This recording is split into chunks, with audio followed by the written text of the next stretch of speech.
شوية قلت بيجيك بهتر لسر داوين پیش بچون رجالات جمع فراتي متتيد دم ببندريا بريز نواف رشيد عندما نونراتيا هرما كردستاني انجمن انشمانيا كرد سوريا كليا بريز نواف تبقي راتي بري عم تشتكي اتخوازم همجوه چند دست پی بکن پیش بچون سر عرضی کون هچید بن رجالات جمع فراتي بالا کرنا دو باجاران اردوغان را دکهنید بجه پروسا بجی کرنا ملیونک پنابر لهر دو باجاران گرسپی و سریکانی دست پی کلیا بەلابوونە دووبارە بەلابوونە هێزن ئەمریکی بەلابوونە پۆلیسی لەشکریە رووسیا و دەهمان دەمەدەیە چەکداران ڕژێما سەرجی بوارە چاوەش ڕۆڤەتکێ بێ با پێشوەچوونان و بێ هەفکەشی والله مخابن يعني تشتكي زلال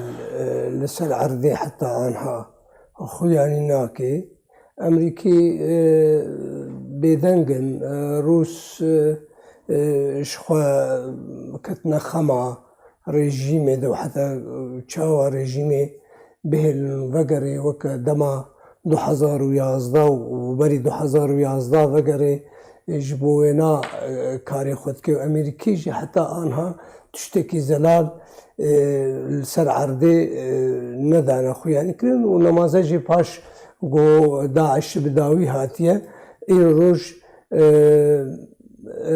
تركيا جي وك دولتك دسبيكا غريزا سوري هر وقت حز ذكر دخست جي درباسي نافشا سوري ببي بس درفت ند هادان آنها درفت دانجر و درباس دبي دبن ارينيك نپندي نا اشكرا نپندي امريكي و روسيش برگو تجاري تركيا نكاري بو بتنها خو درباس ببي بفي شوي قو درباس دبي وخلق جارك دي بنابر دبن البنابريا قو آنها دبي مخابن ودبن مبررات وبهانة وحجتين قوي هناك بنابري دي بجيبك كاشاوا وچسو دهبي وقتي هناك بنابر ببن وهناك دي بين دو سوان دا بجيب ببن راستي تشتكي قلكي خرابة دبن بيدنقيا دولتين خذي بريار وخذي قرار ودولتين كومانا بنتوي تشتكي خرابة براستي في دماء هذا هيفي وميدي خلكي هناكي تيك تشونن يعني قهشتنا آستك حيران دني مهت ما يبوني يعني معقول نبو هيفي وميدي خلكي هبو نمازج يروش النظام السوري شتيت خوازي دكي مثلا بري چند روجا جواتا دستوري تشكرنا دا مزران دا دستوري سوري جيبا كشيا دبن بهانا وهنجتن نا ايش ونا تو علاقات وتو ايشي دا مزران دا دستورة تازة سوريا رجيتنا كاميرا باشا هاري بك بحثا داقر كرني بك بحثا تشتند بك وافجي بيرد ماشي يعني كست نكاري حدكي سينوركي جيرادين تبع سويش عندك قلتو كرد در بدردبن بس هذا ما نقول جبوي بما بستا بتجيكرنا هناك بنابرين دن لوان دبره باشا دمك امريكا دجما في كردان روسيا دجما في كردان والدستور دو بيست كرد بري خو بدنا شامي تما في خو بچسبينن لسر عرضه دراستي ده امريكا جلوبال كاسك جي تركيا رابي خستكو درباسي نافچين كردي به وروسيا جي بيدنگي هالبجار دو بون من العفريني والنهاجي ركفتنا بلا هدو كذا تكرن اف الادوان هردو ولاتن زلهز نايوم بجن بكنين بما في كردان وكرد كرنا قرباني ما بجن موضوع ما موضوع بكن كرداي بقاسيقو برجواندي فان حردو دولتا اشخوي من ازبيجن اف حردو دولتي قطعانها بنافكرن روسيا وامريكا اول خديه برياري افي دين امكارن بيجن وك بعربي بيجن بالوكاله جبدي راواندا دكن يعني حتى نيجو اوبسيون جي والاليه دي جي ريجيم جي دوشي سر ميزو سر قفتوغو ديالوج ديكي بس بريار دمية بريارة بحردو دولة مخابن اف حردو دولتانا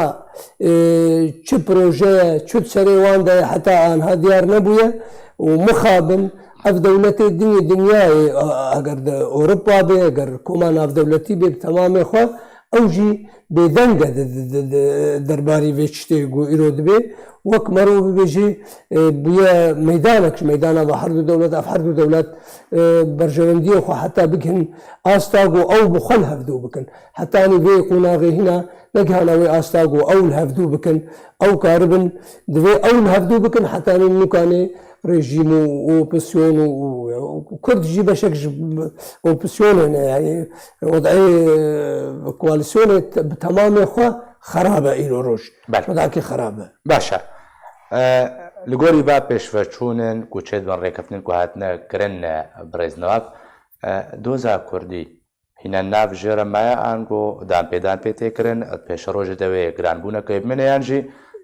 karin bêjin gelek dibêjin jî ku doza Kurdî hatiye ji navbirin Rojavayê Kurdistanê ser erdê herçend eşrovekar jî dibêjin ser Asî Navdewletî î de tê behs kirin di heman demê de li ser erdê roj bi roj bajarên Rojavayê Kurdistanê dikeve bin kontrola Tirkiye de û têne ji destdan min ez nebûyê helwesta got dibêjê têk diçe bi yek derbêj ber ne dema got pêkhatek ji pêkhatiye welatekî bêbehr bibe wê nemaze jî Kurd yani û dunya û alem xelk hemû jî dizanin beriya ana ji digotin heger guhertinek di vê devera me de bibe divê yekem pêkhatî yekem netewa Kurd li ser bisekine çima heta anha bê mafe û yek ji sedemê hala ne istiqrarê a got aramî çênebûye di vê deverê de ji ber mafê xwe neçepspandiye Ema ez dibêjim ji xwe nabe bê maf û bê heq bimîne bes a cê mixabiniyê divê wedeyê anha de divê rewşa anha de Kurdan nikarîbû bi beryarekê bi qerarekê xwe bikin ciyê mişkilê xwe bikin ciyê mişkilê ji ber got heta tu nebê ciyê mişkilê wek netew bê wek çi bê tu xwe nekê ciyê mişkilê xelk zû bi zû te nasekin wê nebê behr bimînin Kurd nabe bê behr bimînin bes wê ne li gorî xwestek û li gorî tê xwestin ji Kurdan re li gorî vê demahanê li gorî vê qonaxê gorî vê qas eskenc û bindestiya godîtî va qasalê hanê ne bi qasî wê ne bi qasî van qas tetihiyatê got Kurda dayî wê mafê xwe biçespînî ev a ciyê mixabiniyê ew jî gelek sedem hebûn gelek esbab hebûn yek ji wan jî yek rêziya Kurda û perçebûna Kurda û her beşekî kete alîkî de û peye de berpirsyariya heyî mezin dirajiyê de û pekeke jî pêre wek çawa berpirsiyar e pekeke bi têkçûna pizgirêka Kurdî Tirkiye de jî her wiha peye de jî berpirsiyar e tê de ew jî bû bi rastî nekîne rejîmê rol ser Başa birêznav heta kengî pêdê bê sedema têkçûna rewşa Rojavayê Kurdistanê kengî rêk jêro werê danîn kengî rêgirî lê werêkirin da ku di siyasetê xwe de berdewam nebe û roj bi roj pêşa roja Rojavayê Kurdistanê tarînekê wekî ku temaje pêkir Wala dema kengî ne diyar ji kesî vekes tu karî wê demê wê saetê tehdîd bike bes êma dibêjim anha ji xwe tiştê herî xerab li ser miletê Sûrî bi giştî de hat û ser Kurda de nemaze yani destpêkê Kurda 2011 wexta got şoreşê navê şoreşê behs bû şoreşê dest pê kir Kurda netewa yekem bû xwe tevlî opsiyonê kir û dît got demdemawê û gerek zûtirîn wext xelas bibe mixabin ev rejîm ev milletaya jê xelas bû peye de hat gihişta astekî xweziya xwe bi rejîmê anî peye de çû anha evê got îro roj derbasî serêkaniyê û dirbêsiyê û ev grûpên çekdarin evê musulmanî bi navê musulmaniyê tên anha îje xelk xweziya xwe peye de tînin tiştkî xerab e bi rastî tiştek nimûzicekî bi şeklekî baş yek nehat bibêje milletê me bibêje xwezî bi vêna nebiviya îcar peye de yek ji vanê got xerabî kir مخابن يعني كس نابجي خوزي بما بيادش برقو بيادا نكين رجيمي كر إلو روش بيادا وقت دصلات نما تأثير عويد باندور عويد دوي دبري دوي نميني بس أمن زانن وي بتشيوي الهبهاتن ببي شو بتشيوي الهبهاتن ببي هجر أفاقو تشتيقو إلو روش دبيجن ودهي مهاتي جرك جارك دي رمشتني ريجيم معارضة الهافرون نجبو خاطري شارع سركرنا دستورك نه وجبو شارع سريكي سوريا را نزانوي بكي كجا أستي باشا بريز نواف نا قال كي زلالة لنافچين كردي روجهالة چم فراتي أمريكا برجوندي خود خوازي روسيا برجوندي خود خوازي رجع ما ست خوازي بقري نافچي وتبايا نافچي كنترول بكي تركيا كتيد باجاراندا روجهالة چم فراتي إيران جي لوي دري هيا قصدت خوازر ببرياي بهدت خوازر ببرياي بمني وكا خب سري خب مني يعني أفهموا شش دبارچه كي بجوچ كده هركو برجوندي خود خوازي وبحرا خود خوازي جدري وبخو نافچه كرده كردوي چجواره بمني درده كردوي نبي معفن كرد حتى أنا أشخو مخابن قصد ومسد وبيادة بنادي كردين مخابن تشكي كردي الباوانتنا إما هرو هاجي دواري قشتيدة وك دصلات وك قوات وك هيز وشكدار وكأنجمن اجتماعي كردي مالسر عرضي تشتك ناكر يا بس إما أم هر وقت يجي شركة شارع سرية ناقو شارع سري ببي هلبت وكرد خذي بحر بن بس وك من بريا عن هاقوت و نلقوري خوستكي بن نلقوري تي خوستن كردين كاربن جسماندنك الجور وقتي الجور خوستني الجور هبونا أخوا بس ينج برجو قالك يقلصوا لوازمون خلق نمان سر عرضي باش نتويندي هاتن الدبرامة بجيبونه إلى روج دولتات تركيجي تشتن سردة تمام دكي تشتيقو بهذا كري أو ناجي إلى سردة تمام دكن الصبي مطرسي أو جو روشك آرامجي تشيبت سوريا هذا وخلق فقرن صندوقة وفقرن هالبجارتنا كرد نكاربن الجوري هبونا خو الجوري ما في خو الجوري حقي خو الجوري جي خو كاربن بس من الرياضة بالرجاء بجن نسبة كرد ويش صديق قاسي كاربن ما في خو تهجن تقول عوازة ويبتشس بينات بيش روجدا والله كان بجن نيفي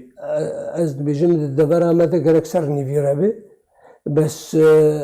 نسر في وضعي جو أبي تشيبو هجر درفتك تشيبي وخلقي ما بزيفرن صار عرض أخو وكا جو آن هذا بجن براستي ببي دبرة آرام وداب بدسبيكا شارع سري وقتي جو هجر شارع سري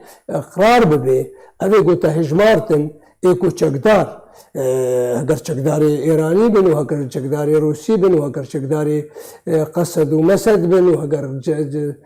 چقداري بيدا بن وهجر نزيم بن قرق چقدار نمينن دبريده واختابو چقدار نمينن قرق درفت بي دانش خلقي جو پنادر بنا بزي فرنجي خوا هجر ملتي ما ذكر الجي خوا وزيديني في رجاء زيديني في دبر هذا باش نهاد دما النهاده بردوام بادو انغوست بجن شاندن رجيم اسد سدانا باجاري قامش لو دكن شاركي بدا خواز دكن كو إيلين عرب بشتا قصدي بردن بشتا جقدارن داعش جقدارن رجيم سوريا بقرن او دهما دمدجي رجيم قلت يكون نافير ببريا خسريا كو بيدلت كي بوري كو هاتن بوري ببريا خواجهي تقولي دستورة صار 2011 12 يا رجيمي بيدا اگر واجج دست بديو افدا خوازن رجيمي سر عردي بجي ببن روشا بيدي و بكبيتش روشا كده كبيتش استا كده ايضا ازوك شخصك تشتكي غريب الجنة تلنا تشتكي إيرو دبي ما تشتكي غريبة أبقى حري متوقع بو وجوي خراب ترجي متوقعة يجي برقو بيدا دسبيكا ويجي وقال جرى سرفي راق هالدنا وجي ما تقول بيدا قبول كربول سرخوا قوبل من يد من كنترول ريجيمي يد من كنترول ريجيمي دا كار ذكر إيرو روج مخابن جي مخابن يشخوا أفقاس شهيد وأفقاس يك تحرير وتوحيد رزقار كرين بآزادية ذاك بمستوى إدارة محلية وك ربا بريا خوجهي آغو بريا آن هذا الدستور السوري ده و 2012 باش جيرا كار كديا و بيجي دبو وتشتكي قلكي خرابة تشتكي أست بيجم شخوا قلت نبا تربو باش تربو جوضعي قو آن هاقي هايدا بس ويب هذا نشار بيقو قبول نكي وقبول بكي وأباقو إيرو روج آقو دانستاندني وركفتني ريجيم عشائري عربة رجدكي أوجي تشتكي متوقع بو لا تشتكي غريب بو وأوجي ببي إجبار إيه عرب إشخوا حريكي قوتي تيري دسبيك يجي ما تقول خس بيرا حتى أنا ملاتي ما بخوا إلو رجنا بهدرة إيقو البالي ما نشار بو سرماني قدرنا كذا ياجي ذيت وقت أركيبية بميني سر عرض أخوا وإيجو قريبو بميني أو ياجي نج مجبوري بنبهذا سلطاوي قبول بكي نسياستاوي قبول بكي تشتكي خرابة وقرك أوانا آنها الخواب برسن كامان الكودي تشاوب باشا برزناف داوين برسيال بريا دمك دمك وشر تركا ريشا تركا سرسريكاني وغريسبي بردوام بو هردو باجاج دزدان قصدي بحثان يزيكونا كنا برانا كسي وقصدي ذكر بيدي ذكر أفدمك بيدن كن دويدر بارده أو نزيك بون هنا ده هولي ده يعني بو دمكي بو دمكي بو أو قوتن وهذا جبيل كرن شخوا أرمان جيما بون نزيك بون هر وقت يجي ونزانون جي دسبيكا جو خواست خواب که دسلات ما خواست ام یک رزیه بکن بچشی وی ببشه مخابن پیدا نکاری بوچتکی بکن دما بداویه امریکا ضغطك وفشارك لسر پیدا کر نو هگر هون بخوازن بمینن سر عرضه و هون بمینن دوی هون یک رزیه بکن و ایلو روزی شان دامایال روسيا بغدانوف بخوا تكسكر جوارة دوي يكريزي هبه بس اقو عند زانن يكريزي ويكيتي وبريار نبريارا نا مظلومة ونا بيدي ونا قصد ونا مسد هنا كيديا حياك جا دفري اولا حتى انها تو استعدادك جدي نهاتيا خوياني كرنج آلي وابا وتشتكي يعني هما يك جوان تشتيق وقت بجم قالك استعدادك هبا حتى انها هنا قرتي وك عربيت بجن اعطى دكتاتوريات ايقو دكتنا ازماتي ودقريزي وهذا دري زنداني خبت كرن حتى انها شارنوسا حبسية انجمنا اجتماعي كردي سر كردي وين تكوشرن تبقى سياسي كردي حتى انها ديار ايوك امير ايوك فؤاد ايوك بهزاد دورسن ايوك جميل عمر ابانا حموهين چرس نوسا وانا دياره ودلجم وانا دخوازن يكيتيه بكن شاوه يكيتيه بكن وكرد ايرو روج حتى انا چرن برا ببيجن اشكره بكن شخلكيره ببيجن سراق هاندني ببيجن هقر ام غلطين هقر ام شاشبون هقر نلبامنن هقر بامبون مدانا رجيني حتى انا اشتكي وانا قلتنا بربي كيد بيجن تجديات آلية وابتنا وكانت يك ريزيه بكردارة بكن ونهات نجبو يك ريزيه بو كردارة بكن مخابلنا قالك سباس جوي بريز النواب رشيد اندامه نوناراتي هرما كردستاني انجمن انشمانيا كرد لسوريا كل قال من قالك سباس